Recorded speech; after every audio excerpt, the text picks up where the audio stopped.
Lee Michael, welcome to the show. Thanks for having me, brother. Hey, I'm glad you're here. So, what exactly is heartstring dating? Great question. Right into it, eh? So, Heartstring Dating is, I would say, um, it's not just an app. So, it's a video dating app where friends can pitch their friends in their dating profile. Wanted to bring something fun and different to the dating landscape, but it's also a vision to change dating culture. To be honest with you, it's a way to bring a little bit more authenticity and intentionality to people by leveraging the power of video. So we have a video dating app, and we also create videos like high quality reels for people for their dating profile, so they can take them to any dating app that they're using. So yeah, we're here to change the game, my man. This the dating culture is it's time for a change. What was the whole inspiration behind the project? I'm a single dad, and I spent a lot of time, like everybody else out there, swiping and looking at photos and text. And those don't really give you any sense of who someone is when you meet someone in real life, right? You're typically attracted to their vibe, their energy, then you want to know more about them. You're not looking at text or photos, right?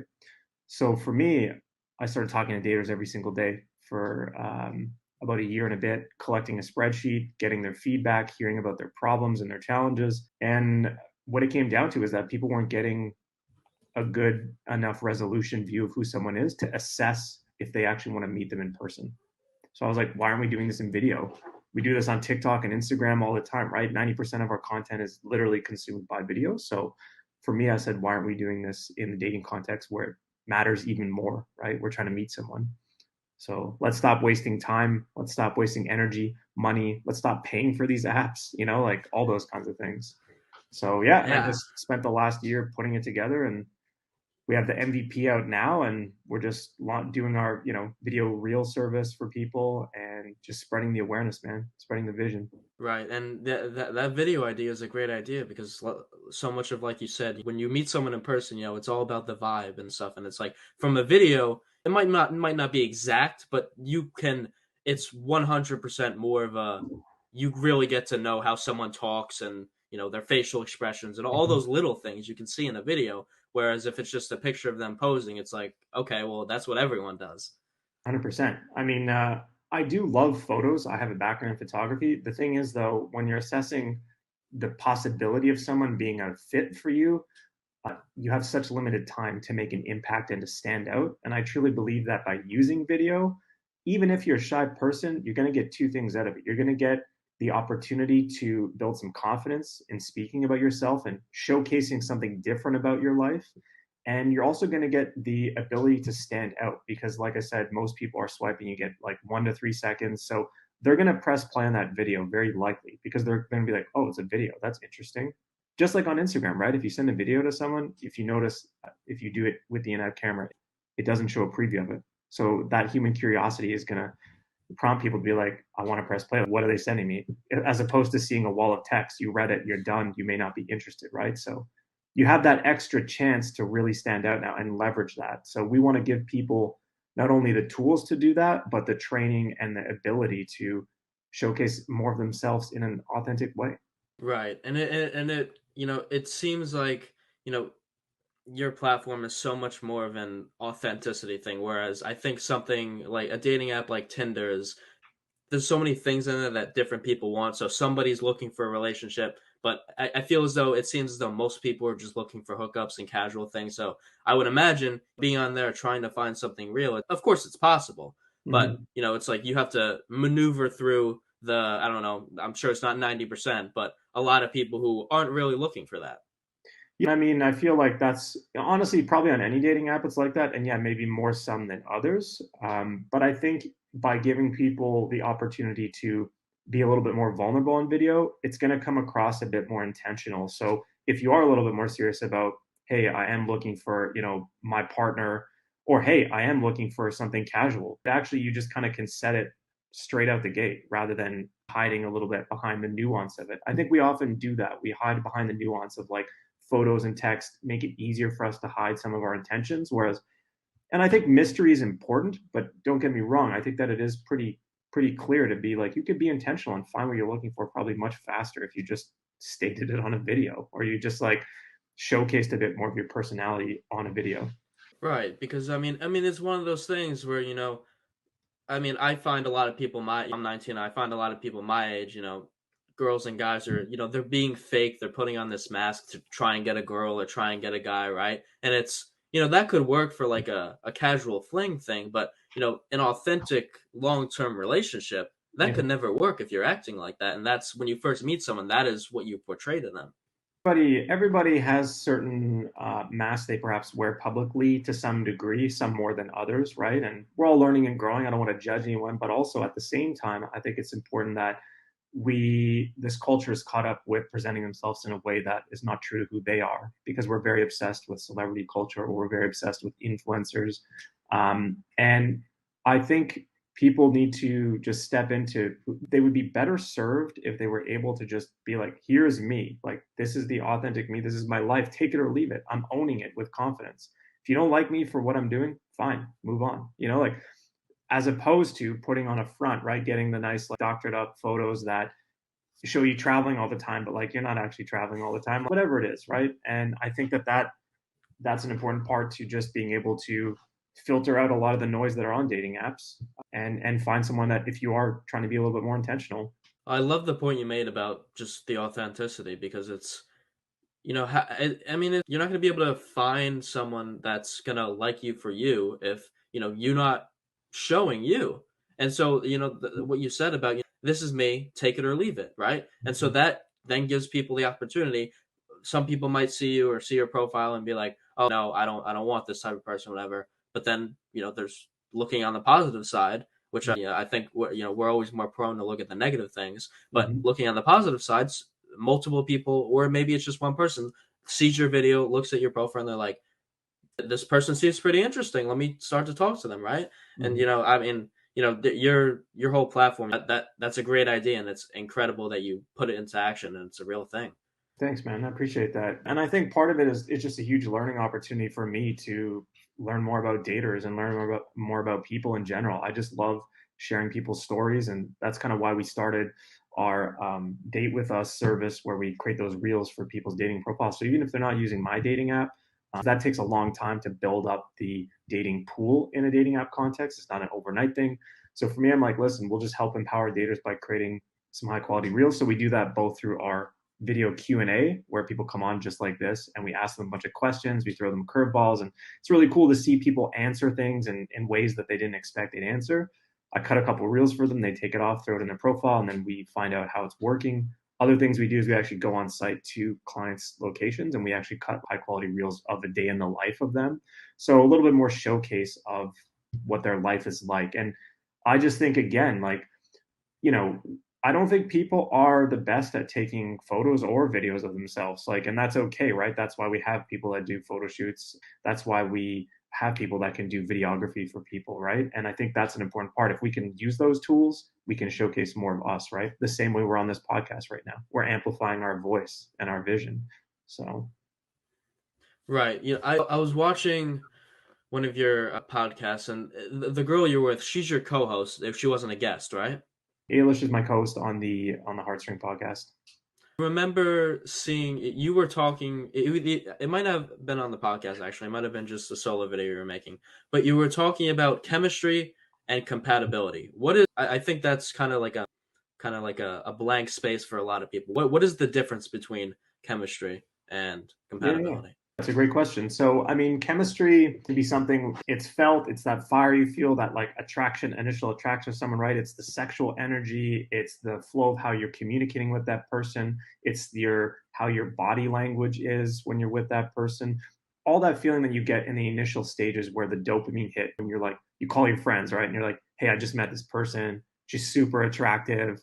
That's what chemistry is. And then you learn how to explore that chemistry over time, right? So it will be things like, it's the fire that creates the long-term love eventually, right?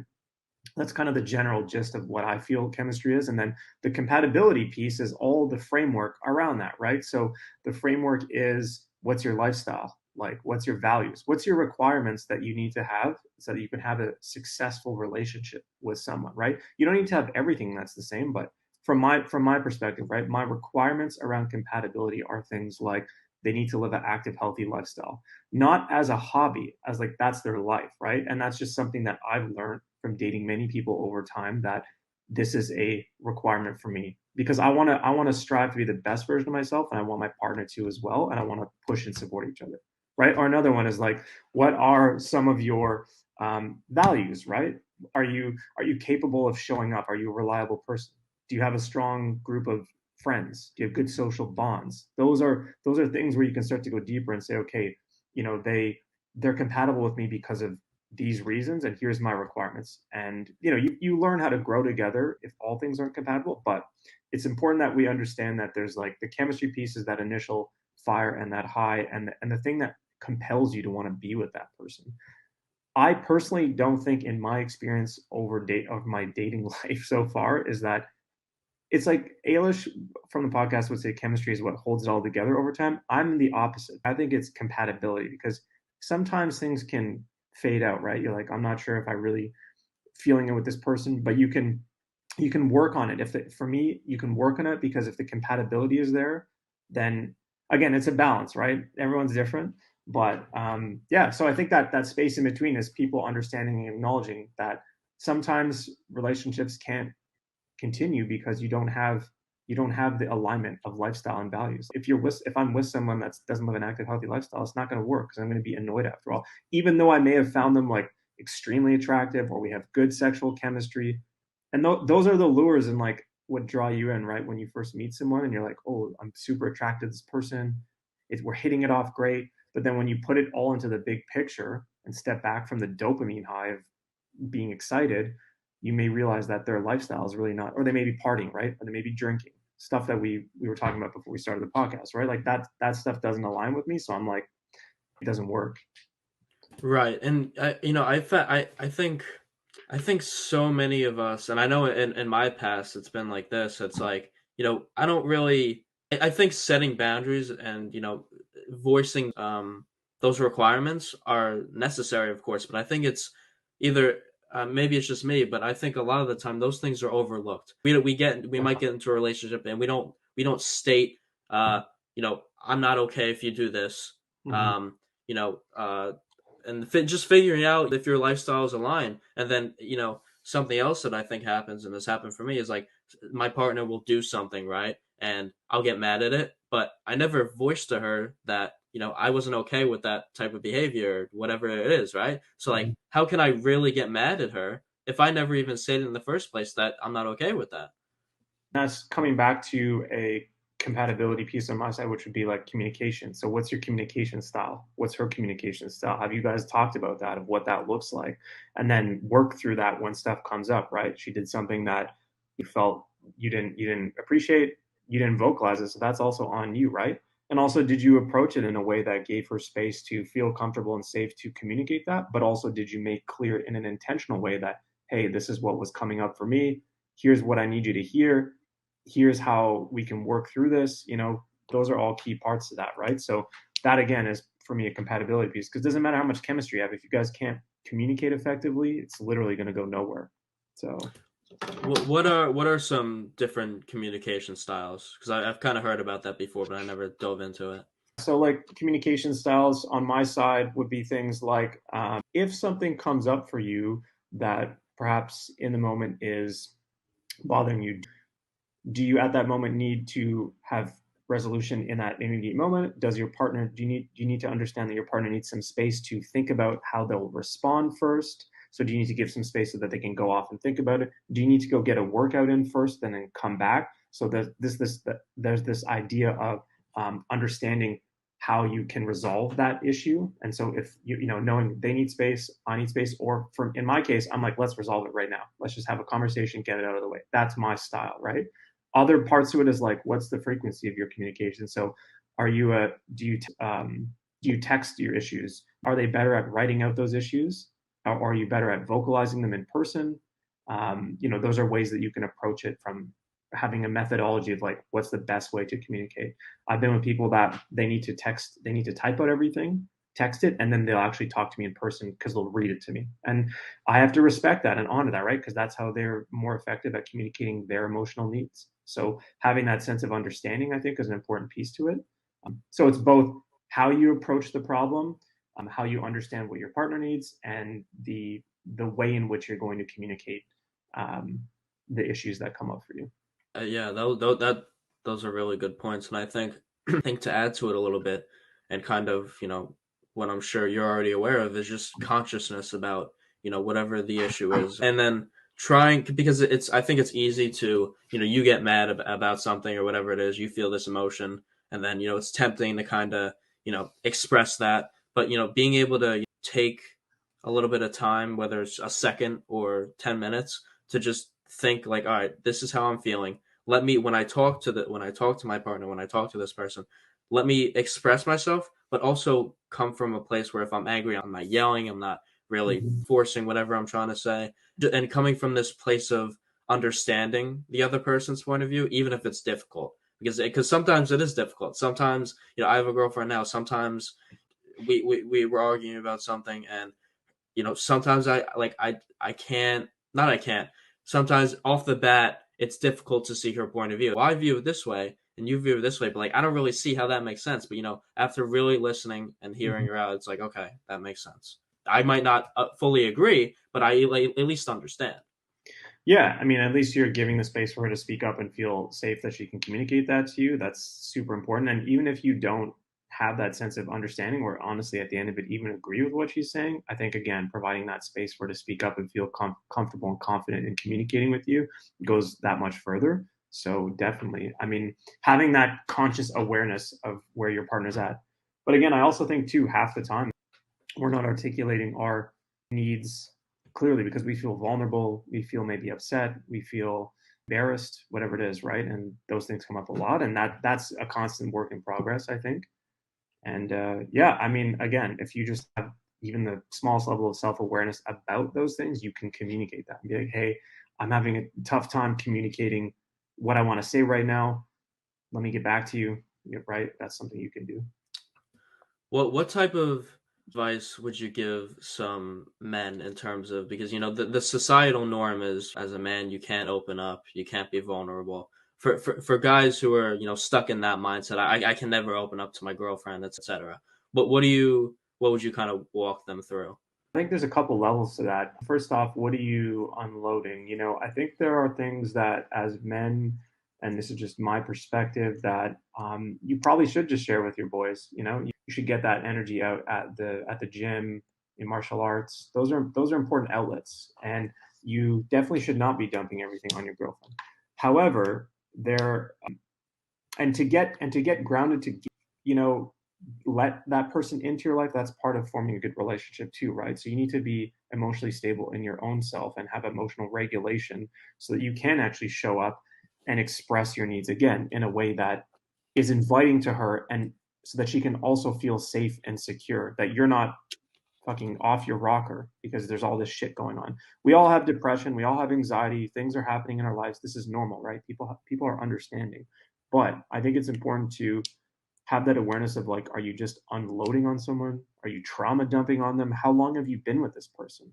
Are you honoring yourself as a man in revealing who you are over time rather than, you just met someone and you unload all the stuff, right? So there's a lot of levels to having that awareness. So yeah, step one is look, get grounded for yourself. Do whatever you need to do. I don't know. You should probably check out therapy. You should probably do some martial arts. You should probably go to the gym. I'm not providing a normative, you know, um, judgment of what should be done, but I just know in my experience, those are all things that help me stay emotionally regulated so that when I do show up in a relationship, I feel more confident in speaking about my challenges, and I can still be vulnerable about those things, but in a more emotionally stable way, rather than having a meltdown or breaking down and stuff. So I think that's an important point to remember is get yourself grounded first. And then, you know what? Also, at the end of the day, if you've assessed it and you've been together for a certain period of time and she's not able to receive you, then maybe she's not for you. If she can't hold space for you to be vulnerable and confident and comfortable in articulating yourself as well and being emotional, then that person's probably not for you. I know in my experience, I've had those challenges in the past, and that person wasn't for me because they weren't able to hold space for me when I was like, hey, this shit's coming up for me. I'm doing all the things I need to do, but like I would love to tell you about it because like I just need a bit of support here. And if they couldn't do it, then so be it. Right. And that point you made about, being stable and emotionally stable before you get into the relationship, I think, that's one of the most important parts, I would think, is because, you can't if because I think especially in my age, people have this perception, or, maybe a few years earlier as well, that once you get into if your life sucks, you get a relationship, you get a girlfriend, you get a boyfriend, suddenly your life is going to be so much better. And the reality is, of course, that's not how it works. There might be a temporary feeling of when you spend so much time with that person, so you're like, oh yeah, my life is better now. But whether that relationship lasts a month or a year or 5 years, when you don't acknowledge your personal problems and you just throw them to the back, whenever that relationship ends, all of those problems are going to blow up in your face again. Yeah, or they're going to appear in your relationship when you're with that person, right? So again, I don't think there's this like consistent place where you're like, I'm good now. I can get in a relationship. I think it's having that awareness and knowing where you're at in your life, financially, physically, mentally, family wise, social wise, knowing that no one's going to save you from, no one's going to make your life better. Yes, of course, your life will be enhanced with a woman if that's what you're, that's a nice piece. We all want love. We all want to feel loved, right? But it's not going to be the savior to your problems and your challenges, right? But it also doesn't mean that you're just like broken now and that you somehow you're going to be fixed and then you're ready. I think people need to have that. It's not always so black and white. You should be doing the work now to resolve all those things and be comfortable and confident in your aloneness. Like that's what a man has to do, is like you have to go into the fire. Like you have to solve those things and work through them yourself. And then yeah, if you meet someone, then that's going to enhance your life. And you'll probably be attracting people that will be more attracted to you based on where you're at because you're succeeding and you're feeling good. There's nothing wrong with things going on. We're human, right? Stuff happens all the time. I got shit that's happening all the time behind the scenes. But like the key is I'm still pushing forward. I'm still doing what I need to do regardless of my feelings. That's the hardest part about all this. I have tons of feelings. I'm a deep emotional person, a deep thinker, but how I get it done is that I just make a list and I do that list every day. And there's no woman in my life now. But it's like, okay, if a woman comes into my life, this is where I'm at. These are my boundaries. This is what works for me. If you don't like it, too bad. And if you do, then awesome, even better. It's just like, I'm okay with where I'm at. And that's the part that people have to work towards. I think really actualize who they are. And it's a constant work in progress. Yeah, and I think being comfortable with being alone is such a vital part to life in general. Because I think if you're single and you're always coming from this mindset of I don't have a girlfriend, I don't have a girl in my life. Well, the reason for that is, of course, there's other reasons, but a part of the reason is because that's what you're portraying as your mental. You're coming from this Mm-hmm. state of lack, whereas you're not really going to attract the woman of your dreams if you're just sad all the time because you don't have a girl. It's if you're living your life, you're going through the motions, you're doing what you have to do, you're improving your own mental health, physical health, with all the areas, then you're giving yourself the space to then attract that type of person. Yeah, 100%. And you have to be able to change your mindset and have your own self-love and be accountable to yourself. And those are all the items that you need to do, right? Like, before you, no one's going to be attracted to you if you're already whining and crying about how you're not getting anyone. Like there's so many women in the world. There's so many men in the world. You can attract whoever you want to attract. It's just like you got to put in the work to arrive at that space. If you have a victim mentality, if you have a complainer mentality, no one's going to want that energy, right? So, people, there's enough negative shit in the world. Let's switch gears and focus on the positive. People feel that, right? They feel that energy. As soon as you start talking with them, they know exactly where you're at, right? If they're dialed in anyway. And if they're not dialed in, then they're probably not your person anyway. So it's like, you build up this awareness over time, especially you date people. And I think dating many people from my experience, has been a good thing because it's helped me understand what I'm not looking for anymore. Now I'm like, this is not what I'm looking for. As much as it feels good from the chemistry side, this is not compatible with me in any way. So I'm like, I need to get out of that, right? And but it's easy when you're already in a place of struggling, right? If like, people have depression, or people watch a lot of porn, or people, are not doing well financially, all those things in life are combining, and they're living in a world where they're feeling the lack mindset, and so they're reaching out, right, to like have something to help comfort them, but they need to look inward and transform what they're going through so that they can just attract the people that will resonate with their journey, right? Rather than, it's hard though. I mean, I've been there. I've been through all of that, and it's just a long, and it may take a long time. People think they want instant gratification, right? That's why on dating apps it's so convenient, because you can just right. But it's like, it's not. Things are a work in progress. It's not just a day thing. It may be, I mean, the season that you may be in of transforming your life may be months, years. You have no idea. Like, I didn't know the season I'm in now was gonna last this long, and I'm like, fuck. I'm like, okay, turn up the heat, and like that's the mentality you have to have, because it's my choice. I made these choices, so. Right. I think, and the point you made about dating a lot of people. I don't want to come out and, judge anyone for, let's say they had their first relationship ever, or the first person they dated, they hit it off, whatever, and now they grew up and they got married, whatever, right? Mhm. Of course that could definitely work, but, Mhm. it's from my standpoint, it's like, well, I could really resonate with that person, or at least think I do, but, I haven't met any other people, so how do I know that this person might be better than me, better for me, or maybe that person, that first person is the right fit for you. But how will you truly know? And I guess I haven't come from that situation, so I can't really portray. Okay, I know this is the right Mhm. person for me. But yeah, I mean, only people know for themselves, right? And again, it's just a different journey we're on. I'm on a journey where the rest of us are out here single that aren't married to the first person they were with, right? And that's cool too. Like, I just know that I can't go backwards, and I'm going to go forwards. And what I've learned from all of that is I have a lot more knowledge for myself now, and I've gained a lot more experience that helps me make better decisions. And that's really what a good life is that you now have gained more experience and good knowledge to make better decisions to improve the quality of your life over time. That's all we can do, really. yeah, essentially. What's your opinion on the whole hookup culture that's going on?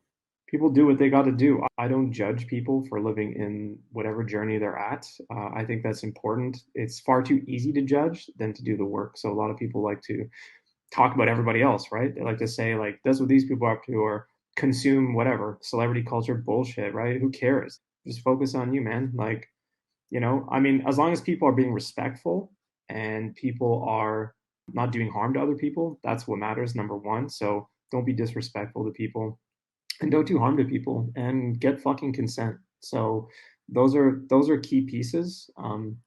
Other than that, I mean, let people do what they got to do. I don't judge people for how they're sleeping with people, or who they're sleeping with, or how many people they're dating. It's not my place. So, yeah, just be a good person. I think that's what it comes down to. And that may be that you are seeing multiple people. That's normal, as long as you've communicated those needs, like, and communicated that.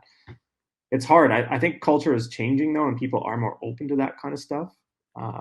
Again, I'm just advocating for a different way, and the way that I'm advocating for is simply that use video, and you can get not only better matches, but you can showcase who you are in a lot more effective way. Whether you're looking to sleep with many people or you're looking for your singular person, do whatever you want. It's just like, that's, video is the answer for me. So Right. Now, I think that's a really good point of view because, yes, it is very easy to go out and, judge people because they have a different point of view as you, or they're in a different space in their life right now. Or they don't want something long term, or they don't want a casual thing.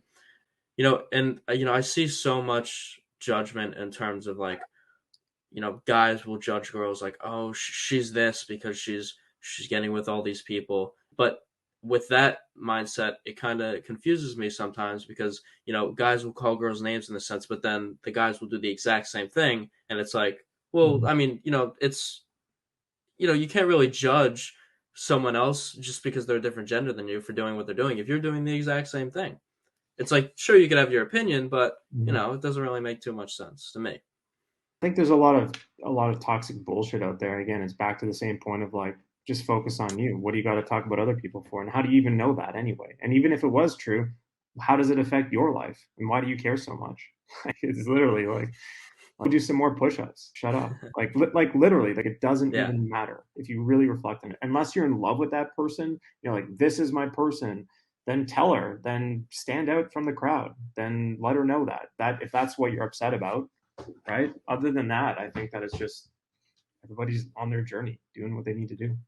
And I think that just goes for so many other areas of life too, is, focusing on yourself. Because like you said, where so many of us are so caught up and just, because it's easier to just judge everyone else. But, if you just look at your own life and figure out what you want, I think that's what it comes down to is, relationship wise, physical wise, mental health wise, what job you're doing, business wise, whatever it is, just figuring out what you want. Because I feel as though when you're going on the path that you want to go on, then, like we were talking about before, it's so much easier to attract the right type of person when you're comfortable in your own skin and you're doing what you want with your own life. Absolutely. And once you're on that path, it's easy to filter out the noise. Sure, stuff comes up.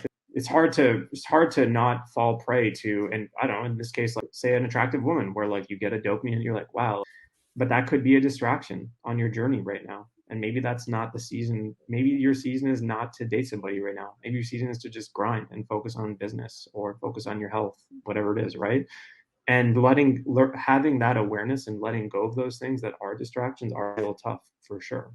Like I cut out a long time ago going, I don't go out at all. Fuck. Like a Friday night I'm grinding, working, like sometimes when I meet new people and they're like, what's your like work life? Like, oh, like you're just working. And I'm like, yeah, like it's my lifestyle. It's not a thing that's like separate. Like it literally consumes me. And that's just how I am. And I accept that a long time ago. And it usually doesn't resonate with a lot of women and they don't like it because and you know what's great about it is because it can filter out a lot of people that I probably wouldn't have worked at anyway because they want the end result. I'm not saying all of them wanted that. Like I could tell in little ways that and it's not me being ego, but I could see that like what I'm striving towards. I want freedom, right? I want freedom to travel with my son. I want to be free to do whatever I want. Help my mom, help my friends. I don't care. Do whatever.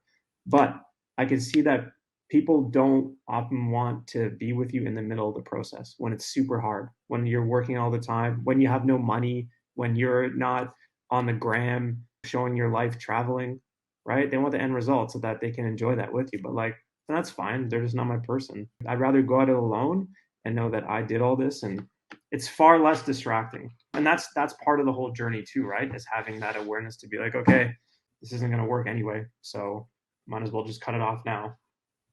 Right. It's easier for people that, like you just said, look at the end result and just want that because I mean, it's not going to be easy when you're going through your shit and you're making your way to the top and you're in the process and you're going to have struggles that you're going to have to voice and this thing's going to be going on. You might not be able to spend time with this person this day, and it's like, well, they don't want to deal with that. They'd rather just deal with you once you're successful in whatever that means to you, and they could just travel with you and this and that. And it's easier, but it's not as fulfilling because it's like if Yeah. they were with you through the shitter, then it's like that's where your real connection comes from. Exactly. And like that, the other piece is though, often people would rather settle for just the status quo too, right? And so like it's in a way, it's also a test for me to see like who wants to go through the fire in some ways. I want them to have their own life independent. It's just like there are moments where I can hold myself down, but yeah, it'd be nice if someone was there to hold it down too and give me some feedback or whatever, like just fucking be there for me in a moment of crisis. But I've accepted that that's not the case. But it's a nice little test too to see if people are capable of having that emotional grounding. And again, I don't expect them to do that, right? They have their own life. That's why everybody gets to decide what works for them. And if they're comfortable going out and they want to go party or they want to go to the movies, fuck, I love the movies actually. I'm not saying I'd go to the movies, but it's just like one of those things. Like you need a bit of breaks too. But honestly, I don't take breaks. The break will be when I'm fucking done. So the key, and like I listen to Hormozy a lot. I don't know if you ever listen to Hormozy, but Yeah. it's like it's the in between, man. It's not the beginning, it's not the end. It's the long enduring, like consistent daily thing that you're doing, and you just don't give up. You just keep doing that, and then eventually you get these like small wins, and the small wins get to bigger wins, and so yeah. But I'm always like wondering, what. And again, I'm not seeing anyone right now, and I'm always wondering like I make it very clear up front, so I know right away what's going to happen. Plus, I'm a single dad too, bro. So it's like working on the business, then I have my son, right? And that's it's like I'm number one, my son, the business, and then from there is left is like a whole combination of things of friends, family, and a person, right? Doesn't hurt to have company on the way. I mean, that's happened as well on the way, and I enjoy that too. Once in a while, as long as those needs are communicated, then we're good to go. But when things start to become a distraction, it's too, and we fall prey to our like base. Speaking as an entrepreneur, falling prey to your base emotional desires, which is normal.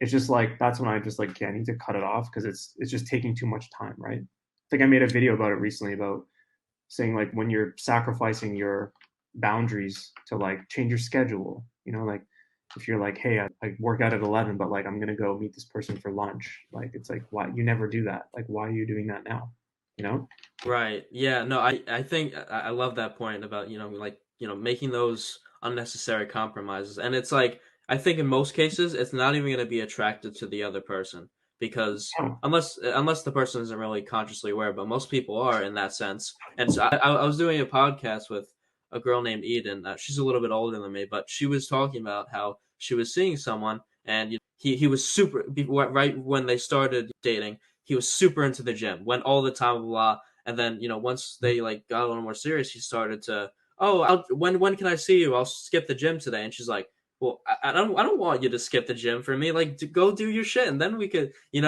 yeah, for sure, that's not a good place to start at all. It's not only not attractive, but it demonstrates that you're not committed and you're not consistent to your own self growth, and at the same time, these little concessions build up to larger concessions and demonstrate again lack of commitment. Starts with missing the gym once, and now you're missing the gym 3 times a week. Then now you're fucking fat. I don't know. Whatever your shit is, again, it's just the point is that those small concessions build up over time, and so you need to have the foundation that's unshakable for yourself. And yeah, maybe it is black and white. Maybe I am black and white about how I live my life, but that's what works for me.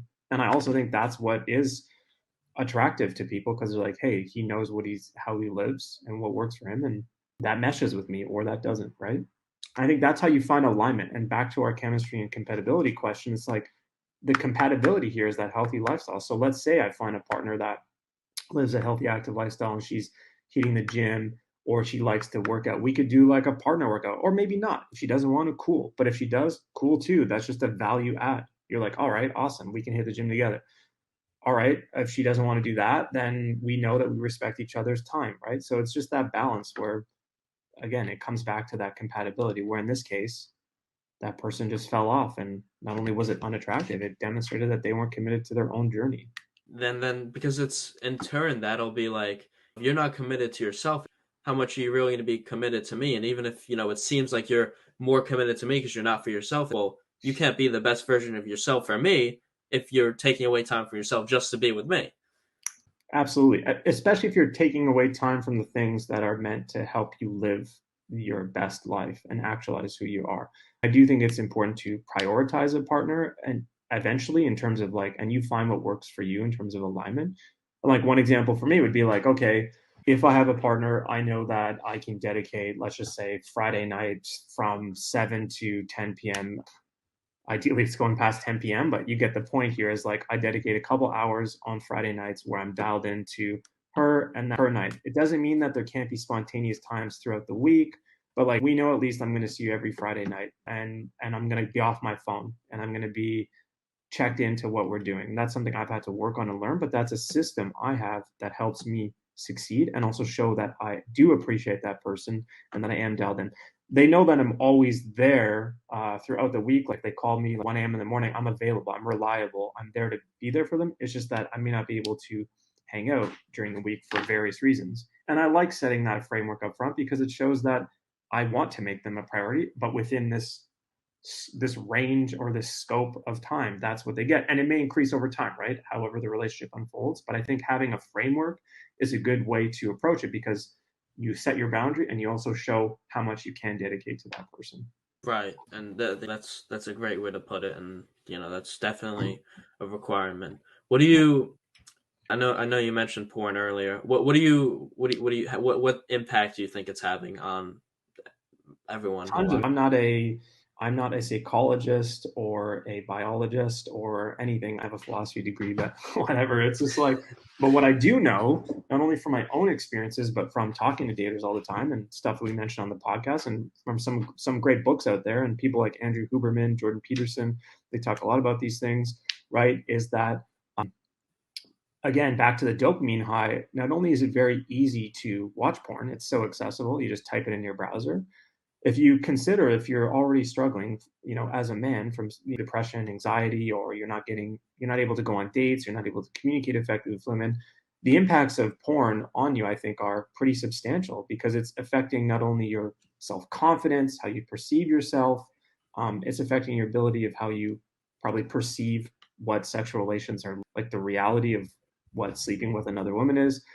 It impacts probably conceptions of consent, tons of stuff, and it's just not giving you the full picture. So I think that it impacts men in being able to be the best version of themselves. It's really just a dopamine vehicle where it's this empty feedback loop, and you just watch the porn, and we all grew up on it. I mean, I'm 30, 35, so I understand where it's come from. I've seen the entire evolution of it, but yeah, I just think that it's a easy, again, back to the thing, it's an easy tool to gravitate towards when your life may already be kind of out of balance. I'm not saying porn is objectively good or bad. I think there are many other things happening in that field where, you know, everything from like the rights of people to showcase and live the jobs that they want to live, the way that creators are making content, I think those are all cool things. It's just that from the perspective of perhaps a man that's already struggling, it's very easy to turn to that and instead of working on yourself. So that would be my approach to it, is that you need to cut that shit out and you need to find a way to build habits that will change the habit towards just going to watch porn when it's super easy and convenient, or when you feel depressed, or to get the dopamine high. Right. Yeah, I saw. I don't remember what institution or who the study was by exactly, but they did a study, or maybe it was multiple studies on the brain of a porn addict and a cocaine addict, and all the areas that lit up and the amount of dopamine that was being taken in and everything. It was all very much on a very similar frequency on one another. So if you look at cocaine and you're like, oh, cocaine's really bad, and you're addicted to porn, it's like realize that you're a little bit on that spectrum in terms of the dopamine intakers and your neurotransmitters and all the stuff that's going on up here. That's all being disrupted by watching this all the time.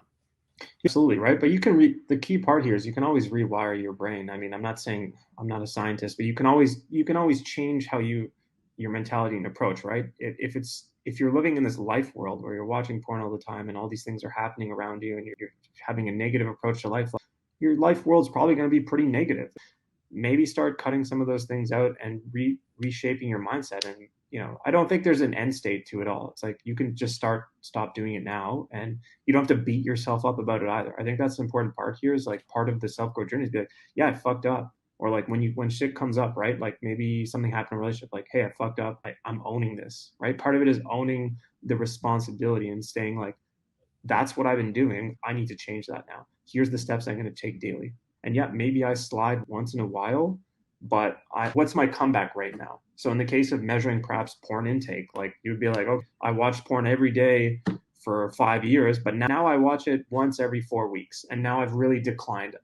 Again, that could be a framework. I mean, I approach problems in my life in that kind of framework where I'm like, okay, I had really bad depression for a while. And I was like, okay, I was knocked out. I didn't get much work done during the day, but my comeback rate is now, okay, it comes up for 30 minutes, maybe do some breath work, and now I'm back in action. Like that would be an example of like measuring your progress over time. And I think that those are good indicators to demonstrate you're actually succeeding or making progress, right? I had zero people in my dating app last fall. I have over 600 now. Like that's a measure of progress. And like, yeah, it's small, one person every day, but eventually that one thing is going to build up to a lot more things. So I think people need to have that in check. So having the positive mindset to not beat yourself up, because that is a bad place to get in as well. And I've been there, beating yourself up about what you've done. It's like, well, let's not focus on what you've done. Let's focus on what we can do now. What are we doing going forward? Let that shit go. Right. I think for certain habits, certain negative habits or whatever they are, sometimes it can be worthwhile and it could be easy to just drop the ball right there and just stop it that day. But a lot of the times your method is a very vital one in the sense of analyzing where you're at and just minimizing it, and then the end goal might with porn, the end goal might be to only watch it once a month, or the end goal might be to not watch it at all. But you Yeah. could take steps if you're watching it every single day. It might not be the easiest thing to just okay, I'm done right now. And Yeah. yeah, I think a good thing to remember is again, it's whatever challenge or issue is coming up for you, and people will know their goals of what they are for what they're worth. I'm not trying to prescribe anything to anyone, but I think a fun experiment is like just visualize what you're currently doing. You're literally just watching a pixelated screen. So like visualize yourself doing the act of it. And that's literally that's an activity I did with a friend once. I was like, man, because he was talking to me about porn, and I was like, dude, why don't you just think about yourself on your little fucking screen, hiding in the bathroom and like making sure no one's home? How ridiculous does it sound to yourself? Like think about that for a sec, like how ridiculous is it that you're like everyone's like, just watching their porn. And I'm like, if that's what you need to do to get to that level, to like use that as a tool to fix whatever it is you want to fix in your life, fine. It's just something I thought that was funny when I told my friend. He's like, dude, that actually worked for me. Because he would then visualize himself watching it on a screen and be like, I look so stupid. Again, that's his method. That's what he does. I'm not calling anybody stupid. I'm just simply saying that like, that's what he did and it worked for him. And I was like, hey, that's actually a good thought experiment to think about. And it helped him, right? So people need to find what works for them. And it's like what David Goggins says, man. When shit happens, like, fucking pulls up his like he pulls up his book, and he takes notes. He takes stock of the battlefield and he figures out a plan of action. So that's what you need to do. right, yeah. Goggins is an absolute legend. Yeah, I've been absolutely. watching his stuff for a few years. But I mean, all these people have the same thing in common, which is that they're just going deep onto who they are and figuring out what tools work for them, right? So it's up to people to figure out what is going to work for you and how do you implement it. I'll give you an example of something fun that my best friend, a software developer, and I, another little project that we have going on. It's called Accountability Bot, and we do this thing where we set like 5 daily accountability items, and so like, and then we get like a text message whenever we set it throughout the day on our phone, and it'll be like daily reminder, like 10 minutes stretching. Did you accomplish this goal? Yes or no? And then we like text back to it, right? And it's just like these are examples of I know my framework throughout the day of what works for me, right? Another one like 3 box breathing rounds. Did you accomplish this? Yes or no? And like then over time we're like, oh, that's our daily, like this is my daily routine, and like these things always need to be accomplished no matter what. And then the rest of the things can also happen at the same time. And that's my system, and it works. It's what's working for me, right? So everybody needs to find what works for them, and that takes a lot of trial and error. So Right. What are some of the things in your personal life, and you think other people can take as advice as well, to the keys to keep in mind when you're raising a child? that's a massive question, bro. Yeah. Look, I never thought how it would be. Like, I think you need to. So what I've learned, the biggest thing is that there's so much energy in the gas tank, and you have so much resilience, especially when you're a single parent. So kudos to all parents, obviously, if they're doing a good job. But there's a difference when you're a single parent. There's nobody coming in to tap in for you. So that just gets you to a whole other level of building resilience and energy. And I've brought that to every other area of my life. That's number one. And number two is don't ever, number two is that you learn a new appreciation for being present in the moment. Kids teach you this beautiful thing where they're taking all the world in, they're dialed into everything in the present moment. And that is such an important lesson to be learned that we can all take as adults, young adults, whatever.